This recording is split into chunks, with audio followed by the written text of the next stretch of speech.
Bonjour à tous. Aujourd'hui pour Trop Libre, nous accueillons Jérôme Fourquet, co-auteur avec Eddy Fougier d'une note pour la Fondation pour l'innovation politique.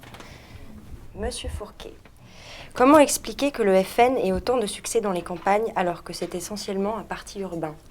Alors le Front National effectivement a pris son essor début des années 80, d'abord sur fond de crise urbaine, problème d'insécurité, problème d'immigration dans les grandes métropoles françaises, mais assez rapidement il a essaimé ailleurs. Alors il y a à cela des raisons idéologiques et politiques, un certain nombre de thèmes défendus par le Front National, je pense notamment à la question des flux migratoires, à la question de l'insécurité, à la question également du rapport à la souveraineté nationale dans un cadre mondialisé, dans le cadre de la construction européenne. Un certain nombre de ces éléments font également mouche dans un public rural qui n'est pas coupé des réalités du reste de la société française.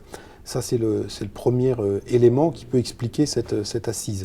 Deuxième élément, c'est que le Front National, on le sait, joue beaucoup sur un réflexe de déclassement, un sentiment de déclassement que pourrait éprouver toute une partie de la population française, un déclassement qui peut être culturel et sociologique, mais qui peut être aussi un déclassement géographique. Le fait de se sentir isolé, considéré comme des citoyens de seconde zone, avec des services publics qui ferment les uns après les autres, autant de thématiques que Marine Le Pen a intégrées dans son logiciel et qui parlent et qui portent dans ces territoires ruraux. Et puis enfin, le troisième élément, et non des moindres, c'est qu'un certain nombre de problématiques qui ont de longue date fait le lit du Front National, je pense notamment à la question de la délinquance et de l'insécurité, eh bien depuis quelques années aussi, gagnent les campagnes. On a par exemple aujourd'hui des statistiques du ministère de l'Intérieur qui font le distinguo entre ce qui se passe dans ce qu'on appelle les zones de police, donc en gros les villes, et puis en zone gendarmerie, on voit que les indicateurs de la délinquance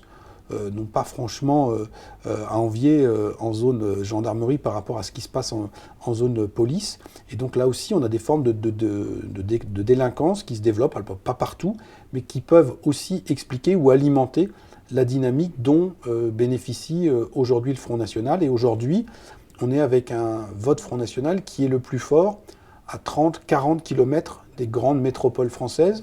C'est plus dans les périphéries immédiates, c'est 30 ou 40 km. Alors on n'est pas encore, ça dépend des endroits, mais dans des régions, dans les territoires les plus ruraux, on est plutôt dans du périurbain, où on est encore dans l'orbite de la grande ville, avec un développement aussi important de tout ce qu'on appelle le pavillonnaire, le périurbain subi, avec des gens qui vont de plus en plus loin pour pouvoir se loger.